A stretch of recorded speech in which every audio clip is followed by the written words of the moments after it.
coordonnateur des points focaux. Le coordonnateur parmi ce groupe, on le désigne, moi je vous le propose. Les autres, les points focaux nationaux. Ça, oui. Pour ne pas trop, hein, attendons. Bon, ensuite, les Galles du Nord. Ah, avez-vous désigné votre représentant? Comme c'était des référents, plus nombreux ils seraient, mieux cela vaudrait. Je vous rappelle que pour les Galles et pour les instituts, ce n'est pas des membres du comité de coordination, ce sont des référents techniques, hein, c'est ça. Voilà. Donc ils peuvent être des mécènes, hein, qui sont appelés en consultation. S'il vous plaît, si j'ai bien compris, le groupe 1, le comité de coordination, c'est donc les 4 personnes qui ont été nommées, s'il vous plaît, les 4 personnes qui ont été nommées donc, par leurs collègues respectifs, hein, et le comité de coordination se limite à ça. Et il a des référents qui sont choisis dans 2 groupes, le groupe des Galles du Nord et le groupe des instituts de formation et de recherche. Ah, bon. Et pour les Galles du Nord, donc à la limite, un par pays. C'est un par pays, on peut faire...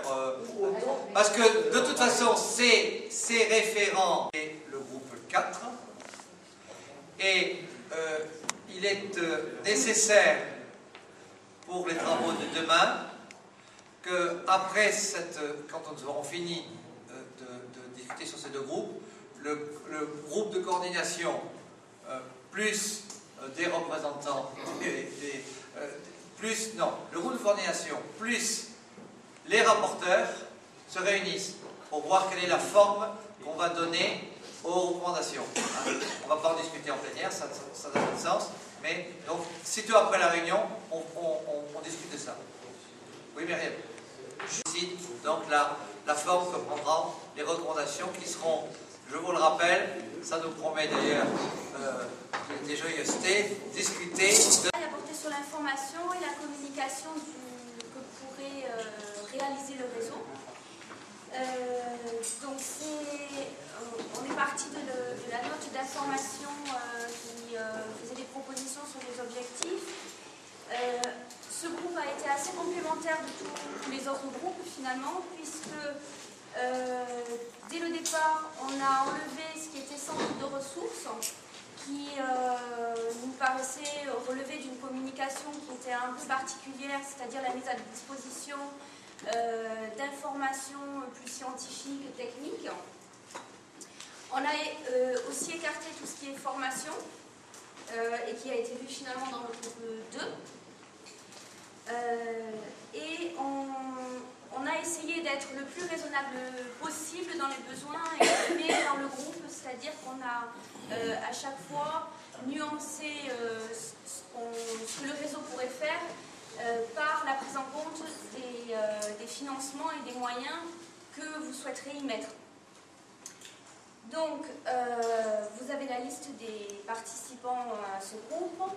On a demandé à la lecture de la note, donc comme je le disais, qui faisait ressortir le fait que les propositions portaient essentiellement sur les moyens de communication.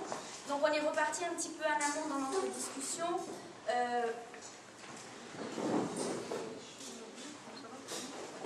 On est reparti un petit peu en amont en essayant de définir pourquoi on voulait communiquer, sur quoi et auprès de qui.